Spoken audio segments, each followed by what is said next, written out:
bonjour à tous. Aujourd'hui, on va se faire une petite vidéo discussion autour des projets de la chaîne, autour de la sortie récente de la vidéo Machiavel, autour des projets tout simplement qui vont animer Héraclès TV. Également, on va pouvoir s'intéresser aux nombreux commentaires que vous me laissez à présent et qui sont parfois passionnants, parfois très amusants. Alors j'ai appelé ce format de vidéo La Taverne car c'est des vidéos un peu plus détentes que les vidéos habituelles qui sont assez cadrées, assez sérieuses. Et donc dans ce format de vidéo, donc c'est le second épisode, celui que vous êtes en train de voir actuellement. Donc le premier épisode était consacré au Liban et d'ailleurs il a déchaîné les passions dans les commentaires. Allez, on se retrouve juste après ça. Récemment, j'ai sorti la vidéo sur l'histoire de Trump. Alors elle a été quand même bien accueillie, malgré que le personnage soit soumis à controverse. D'ailleurs, il a présenté sa candidature récemment à un second mandat présidentiel aux États-Unis. L'objectif, c'était de réaliser une vidéo qui se veuille plus impartiale que ce qu'on voit dans les médias actuellement, qui sont clairement anti-Trump. Et donc moi, je voulais pas proposer un point de vue pro-Trump ni anti-Trump, mais au contraire essayer de comprendre la démarche historique qui a amené en fait Trump à devenir président des États-Unis.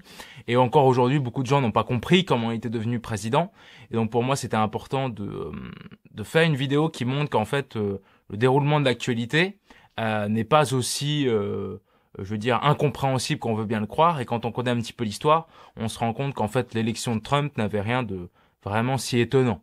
La crise immobilière de 2008 a largement dévasté le pays et mis des millions d'Américains à la porte de chez eux.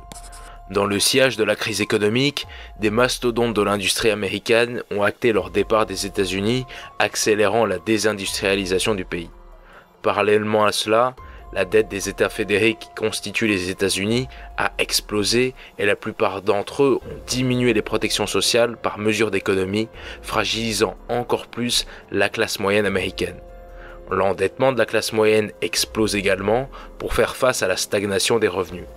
En effet, depuis 1980, les revenus des ménages n'ont pas augmenté aux États-Unis, alors que les prix ont, eux, bien augmenté et que la croissance a été constante sur la période.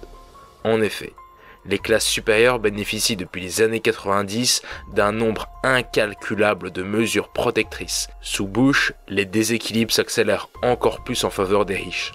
La présidence Obama, commencée en 2008, lance un espoir dans toute la population américaine, symbolisé par le fameux slogan « Yes, we can ». Et donc, moi, je vous encourage à voir cette vidéo si vous l'avez pas encore vue. Donc, ça se passe, soit le lien est en description, soit dans le coin de l'image. Également, j'ai sorti récemment la vidéo Machiavel, donc qui a été sortie en fait en même temps que la vidéo sur Trump, mais sauf que cette vidéo Machiavel est hébergée sur Vimeo.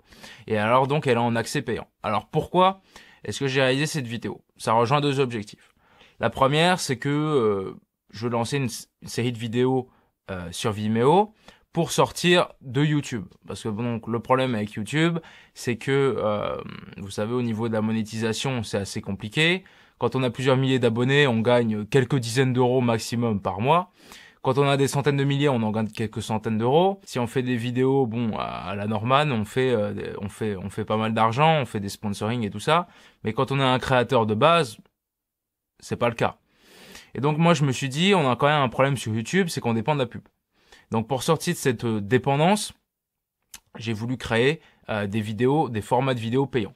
Maintenant, il était évident que si je proposais des vidéos payantes, il fallait qu'elles soient différentes et plus qualitatives que les vidéos qui ne l'étaient pas.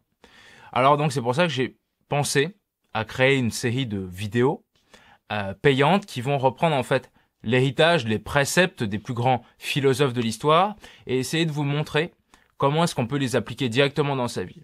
Alors ça va être des philosophes souvent dont vous avez entendu parler, qui sont assez connus, on retrouve pas mal d'articles sur eux sur internet. Par exemple Machiavel, c'est un personnage qui passionne beaucoup les gens qui sont intéressés par exemple le management, qui sont intéressés par le leadership, qui sont intéressés également par le pouvoir au sens large. Et donc comment ça fonctionne? Et alors Machiavel a été l'un des premiers penseurs dans l'histoire à théoriser comment est-ce qu'on devrait exercer le pouvoir. Et alors en fait moi j'ai repris quelques préceptes très concrets de son œuvre et j'ai voulu les présenter donc au public, donc à toi, dans une vidéo qui sera en accès payant.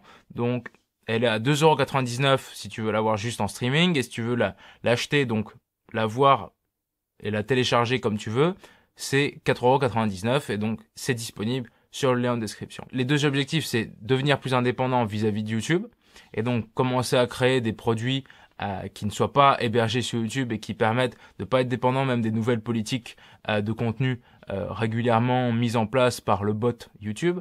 Et deuxièmement, de vous proposer un contenu qui soit différent, qu'on puisse aller plus loin que ce qu'on voit déjà actuellement sur la chaîne, où on peut pas aborder tous les sujets avec la profondeur qu'on voudrait le faire.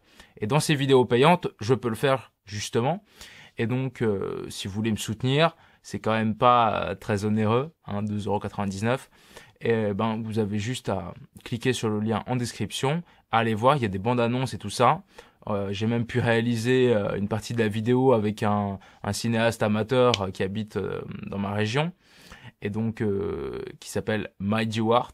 Et je vous invite également à aller voir sa chaîne. On a fait comme une reconstitution de l'époque de Machiavel et tout ça, donc vraiment, on a fait un taf vraiment différent de ce que vous pouvez voir actuellement. Et donc je pense que ça justifie le fait qu'on paye pour ça. Et donc je pense que pour moi l'objectif est rempli. Donc je vous laisse aller voir ça.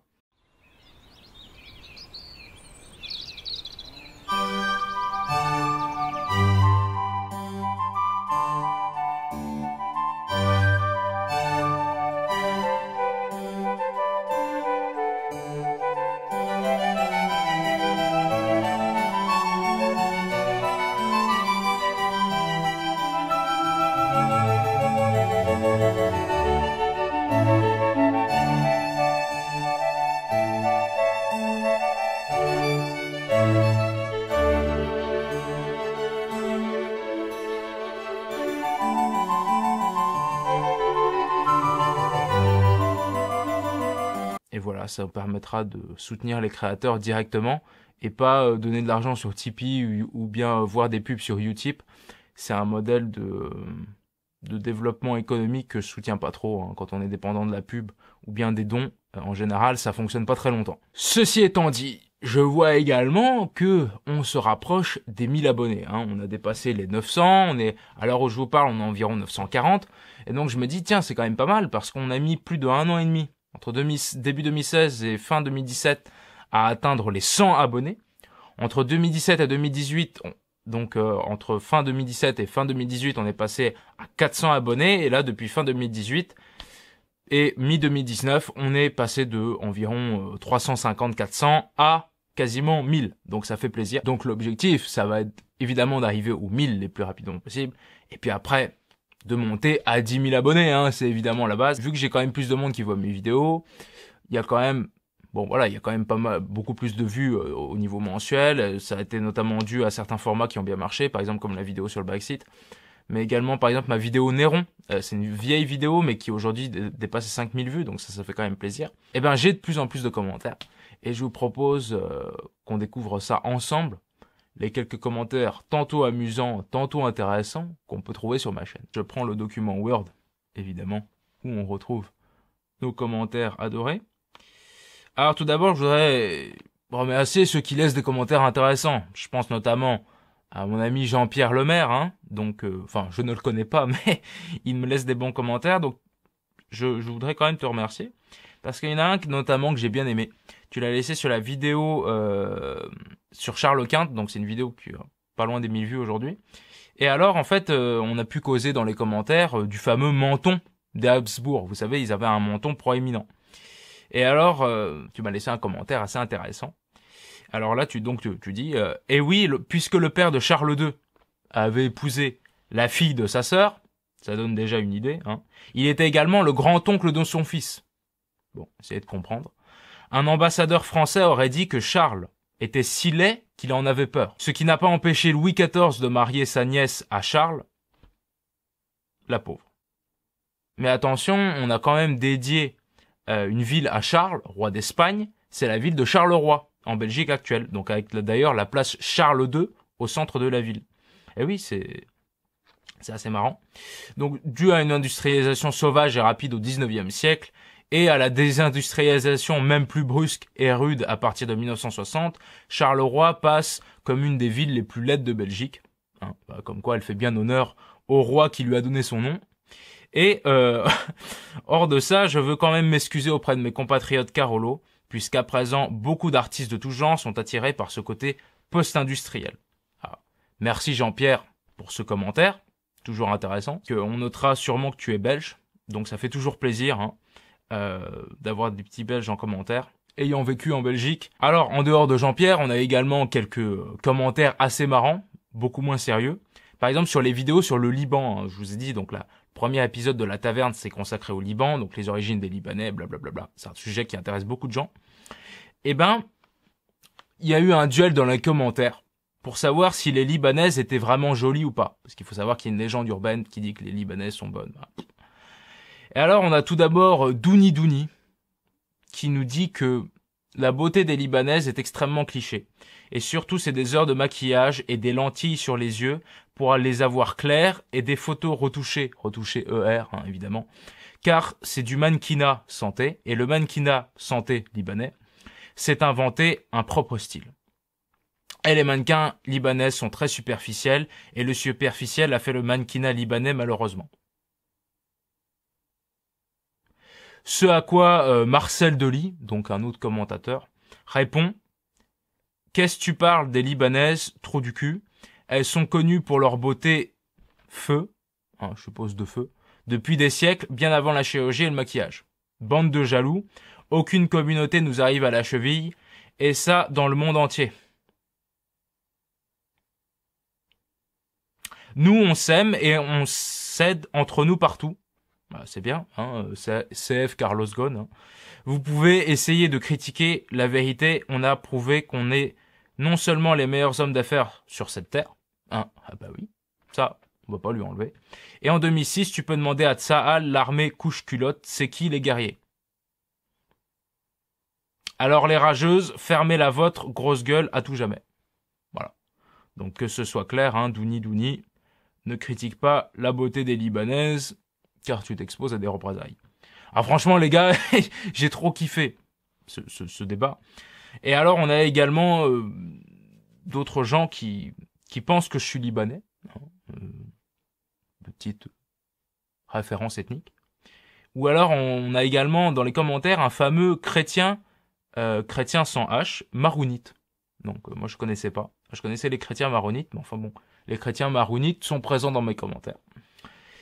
Et enfin, je signalerai les commentaires de notre amigo Aeronaut, une autre chaîne YouTube, qui a eu un coup de cœur pour mes contenus, si j'ose dire. Aeronaut va me permettre d'embrayer sur la seconde partie de cette vidéo, où je vais vous parler du label Hérodote. Pour ceux qui l'ignorent encore, voici quelques mois, donc c'était en août-septembre de l'année dernière, j'ai créé le label Hérodote avec d'autres créateurs, d'autres vulgarisateurs historiques, donc des gens qui sont spécialisés dans la vulgarisation historique, mais sous toutes ses formes, ça peut être la vulgarisation historique via la musique, via l'archéologie, via tout ça. Et donc j'ai créé ce label Hérodote, aujourd'hui on est 13 dedans.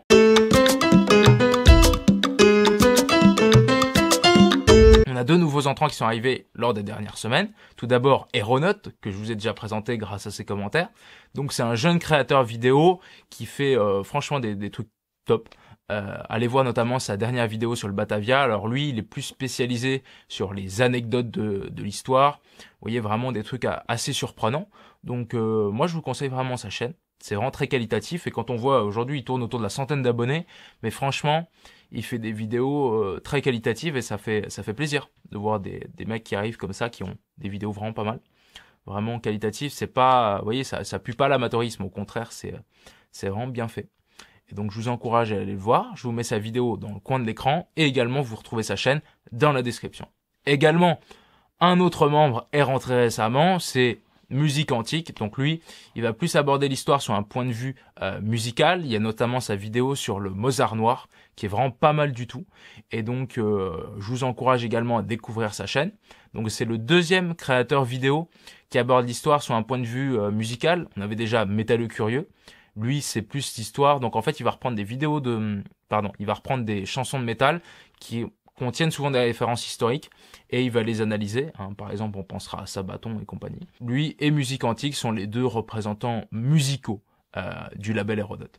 Dans tous les cas, vous retrouvez tous les vulgarisateurs du label Hérodote sur le site du label qui est dans la description. Donc, vous pouvez le voir. Il y en a sûrement que vous ne connaissez pas. On a des créateurs qui vont de 100 abonnés à plus de 50 000. Donc c'est vraiment en plein développement encore aujourd'hui. Et ça serait bien qu'on aille progressivement vers les 20 membres. Ça serait vraiment cool pour se dire, en moins d'un an, on est quand même déjà à 13.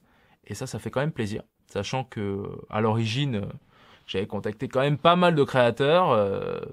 La moitié avait refusé, la moitié avait accepté en fait. Hein. C'est un peu ce qui s'est passé. Et donc on se dit que quand même les choses progressent. Vu que cette vidéo est propice au fait que je vous raconte un petit peu ma vie, sachez qu'évidemment en dehors des vidéos, je fais des choses, je fais des études. J'ai également des projets entrepreneuriaux et tout ça, qui sont d'ailleurs liés à Héraclès, hein, pour ceux qui auront fait le lien. Et donc ce que je veux faire, c'est développer en fait Héraclès et faire en sorte qu'Héraclès sorte du contexte d'être uniquement une chaîne YouTube. Ça va être devenir beaucoup plus dans les mois et les années qui vont venir. Et donc l'objectif, c'est vraiment de placer Héraclès comme étant un des relais de la diffusion du savoir, déjà au niveau francophone, et puis ensuite on verra dans d'autres langues.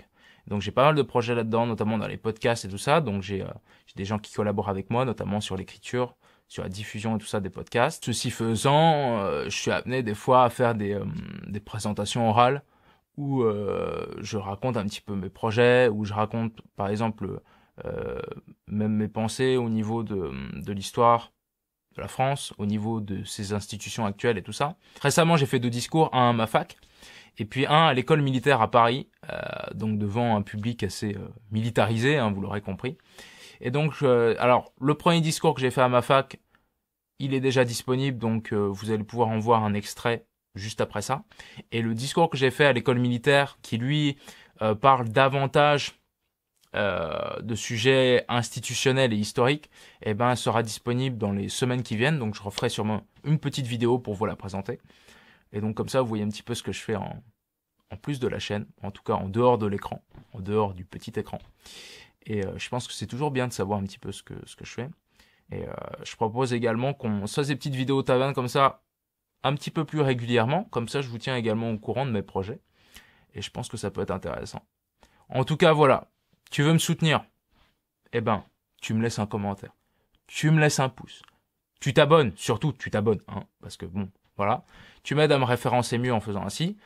Si tu te dis que sûrement ta vie mérite un peu plus d'éclairage philosophique et que certains grands penseurs peuvent t'apprendre des choses, et qu'en plus, tu as envie de me soutenir financièrement et me permettre de réaliser des vidéos encore plus complexes, encore plus fouillées, encore plus travaillées et surtout de façon plus régulière, tu vas voir ma vidéo sur Machiavel, le lien dans la description. Tu la regardes en streaming ou bien tu l'achètes, c'est comme tu veux, hein, tu fais partie déjà quand même des plusieurs dizaines de personnes qui l'ont déjà acheté et qui l'ont déjà vu. Et donc les retours que j'ai eus sont quand même globalement très positifs. Et je t'invite donc à le faire. Et je vous propose tout de suite de découvrir un extrait de mon discours. Allez, ciao.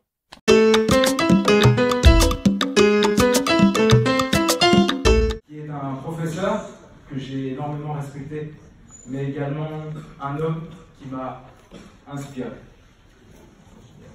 Non, mais je vous jure, il m'a inspiré. Alors, ça me touche d'autant plus que parmi nous, non pas ce soir, mais dans cette fin d'après-midi, il y a beaucoup d'étudiants, beaucoup de première année, beaucoup de deuxième année, enfin je ne sais pas trop dans quelle classe vous êtes, mais enfin bon, on va dire que vous êtes en début de licence. Et moi-même, ça m'a touché parce que il y a 2 ans et demi, en septembre 2016, je suis arrivé dans cet incroyable endroit qui est l'université de Poitiers. C'était la première fois que je rentrais dans une université, la première fois que je rentrais dans un amphi.